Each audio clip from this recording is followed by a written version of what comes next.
नमस्कार दोस्तों, समस्याएं आपकी समाधान हमारा के YouTube चैनल में मैं जतिन सहगल आप सभी लोगों का स्वागत करता हूं।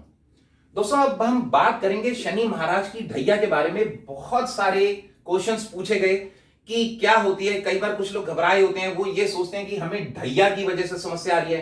क्योंकि मैंने एक ही चीज देखी है, हमेशा जब कभी हो ओवरऑल में ये बोल दिया जाता है, भैया तेरे पर या तो शनि की 7.5 चल रही है या शनि की ढैया चल रही है। हमेशा शनि महाराज के नाम से ही डराया जाता है। एग्जैक्टली होता क्या है, और मैंने कई बार नोटिस किया दोस्तों कि होता क्या है कि उनकी पहले से चल रही महादशा, अंतरदशा, प्रत्यंतर दशा या महादशा कहीं ना कहीं नेगेटिव नक्षत्र में होती है। यानी स्टार लॉर्ड, सब लॉर्ड, सब लॉर्ड कॉम्बिनेशन भी वो अच्छे नक्षत्र में नहीं होती। और दोष किसको दे दिया जाता है?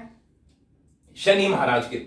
होता क्या है, क्योंकि अच्छे से पढ़े नहीं है एस्ट्रोलॉजी, तो कुछ ना कुछ किसी के ऊपर नाम तो देना है। तो दोस्तों होता क्या है, कृष्ण मूर्ति पद्धति के अंदर क्लियरली पता चल जाता है कि ग्रह किस नक्षत्र में है, किस उप नक्षत्र में है और किस उपनयन नक्षत्र में है। यानी स्टार लॉर्ड, सब लॉर्ड कॉम्बिनेशन क्या है, और ये हमारे लिए महादशा शुभ फलदायी है या अशुभ फलदायी।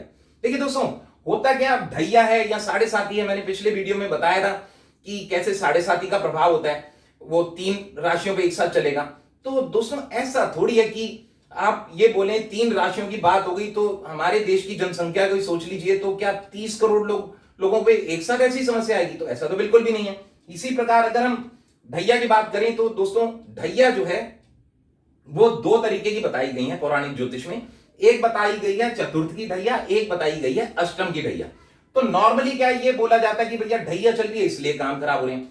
आप यकीन मानना, ऐसा बिल्कुल भी नहीं होता। क्योंकि शनि महाराज जहां पर बैठते हैं वहां का वो अच्छा करते हैं, और जहां पर वो देखते हैं वहां पर थोड़ा खराब करते हैं। ऐसा बिल्कुल नहीं है कि पूरी तरह खराब करते हैं, वहां पर आपको थोड़ा सा एक्स्ट्रा एफर्ट्स कई बार जिंदगी में लगाने पड़ते हैं। बोला यह गया है पौराणिक ज्योतिष में, जो चतुर्थ की ढैया होती है वो शुभ फलदायी होती है और अष्टम की ढैया खराब वाली होती है।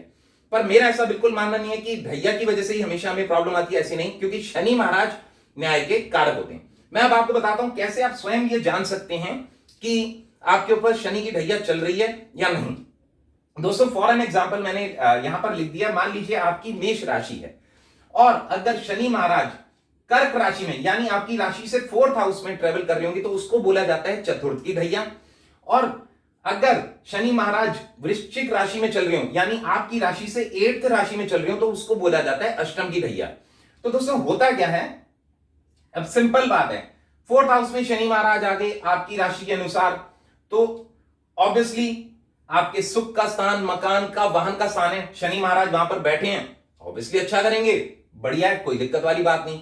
अब खराब क्यों सोचे हम? सिंपल बात है, हमारे लिए तो सुख की बात होगी। पर होगा क्या कि इसकी जो है 3री दृष्टि आपके कर्जे के स्थान पे होगी, ठीक है दोस्तों, और 7वीं दृष्टि जो है आपके कर्म स्थान पे होगी, और 10वीं दृष्टि आपके लगन पे। बड़ा सिंपल सा कॉन्सेप्ट मैं आपको बता रहा हूं। तो इसमें हमें बड़ा क्लियर इंडिकेशन ये पता चल रहा है, भैया अगर हमें सुख, वाहन, मकान या इस चीज के लिए चाहिए, तो हमारे को अपने कर्म स्थान से काफी हद तक मेहनत ज्यादा करनी पड़ेगी, क्योंकि 7वीं दृष्टि यहां पर है। इसके अलावा 10वीं दृष्टि यहां पर है, तो हमें मेहनत, लगन, क्योंकि हम खुद इन्वॉल्व हो जाएंगे तो ज्यादा मेहनत करेंगे। हो सकता है क्योंकि 3rd दृष्टि कर्जे के स्थान पे है, तो थोड़ा बहुत कई बार हमें कर्जा भी लेना पड़ता है, तो हमारा मकान बन गया। तो बताओ दोस्तों कहां खराब हुई ढैया?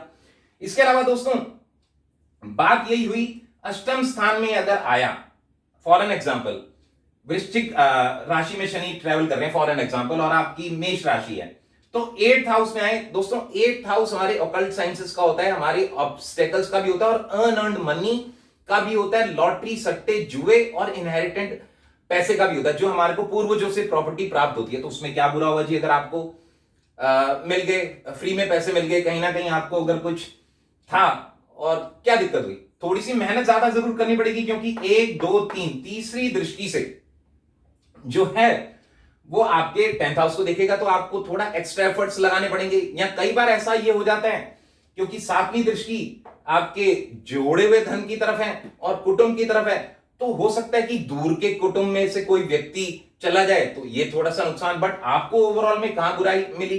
कहीं भी आपको नहीं, आपको तो आखिर में वो धन मिला ही ना जी। तो इसी प्रकार दोस्तों ये कहना कि ओवरऑल वो खराब कर रहे हैं, नहीं, बल्कि यहां पर ऑब्स्टेकल हाउस में है तो वो अच्छे वाले फल में लाएगा, ऑब्स्टेकल्स को दूर करेगा, थोड़े से कर्म हमें ज्यादा लगाने पड़ेंगे। इसके अलावा दोस्तों शनि महाराज की 10वीं दृष्टि, यानी 7, 8, 9, 10 आपकी बुद्धि विद्या स्थान पे भी पड़ रही है, तो उसमें क्या है कि आप अपनी बुद्धि विद्या को एनहांस करके कहीं ना कहीं आगे बढ़ाएंगे और उन चीजों को ओवरकम कर जाएंगे। हो सकता है आप ओकल्ट साइंसेस की तरफ, ओकल्ट साइंसेस मींस जो चीज जैसे मैं कर रहा हूं, एस्ट्रोलॉजी, वास्तु, न्यूमरोलॉजी, ऐसे रिलेटेड किसी काम में आप हो सकता है पढ़ने की और अग्रसर हो जाएं, तो उसमें क्या धर्म की तरफ जाएंगे तो अच्छी बात है ना, तो कहां बुरा हुआ। तो ओवरऑल हर बार शनि महाराज को दोष देना मेरे हिसाब से अच्छी बात नहीं। जो लोग जिंदगी में पॉजिटिव कर्मस करते हैं उनके लिए शनि महाराज हमेशा अच्छा ही फल लेकर के आते हैं। कई बार ये होता है कि हमारी महादशा अंतरदशा जो प्रेजेंटली कुंडली में चल रही होती है, क्योंकि उसका सबसे पहले महत्व होता है जो हमारी date of birth, date, time of birth और प्लेस ऑफ बर्थ से बनती है, और उसमें प्रेजेंटली चल रही महादशाएं अंतरदशाएं ही बताती हैं कि वेदर हमारा सही समय चलेगा नहीं चलेगा। ट्रांजिट तो हमें केवल एक हेल्प करने आते हैं, केवल डिलीवर करने आते हैं, क्योंकि दोस्तों ज्योतिष कभी भी डराने के लिए नहीं बनाया गया। एक चीज मैं हमेशा से बोलता हूं और हमेशा बोलता रहूंगा कि astrology is a divine science, no one can change your destiny but yes you can balance the things. यानी ज्योतिष एक दिव्य विज्ञान है, भाग्य आपका कोई नहीं बदल सकता, परंतु आप अपने जीवन में होने वाली घटनाओं को थोड़ा संभाल अवश्य सकते हैं। तो दोस्तों यदि किसी को ऐसा लग रहा है फिर भी कुछ समस्या आ रही है साढ़े साती या ढैया की वजह से, तो घबराने वाली बात नहीं। शनि महाराज गरीबी का कारक होते हैं, तो जितने भी गरीब लोग हों, अगर आप उनकी किसी भी प्रकार से, चाहे मेडिकली या फूड से रिलेटेड, शिक्षा से रिलेटेड कोई भी अगर आप मदद कर पाएंगे तो शनि महाराज अपने आप प्रसन्न हो जाएंगे और आप देखेंगे आपके शनि महाराज बेटर होते चले जाएंगे। शनि को दोष ना दिए दोस्तों। इसी के साथ मैं अपनी वाणी को विराम देता हूं। मैं जतिन सहगल, समस्याएं आपकी, समाधान हमारा, यूट्यूब चैनल। धन्यवाद।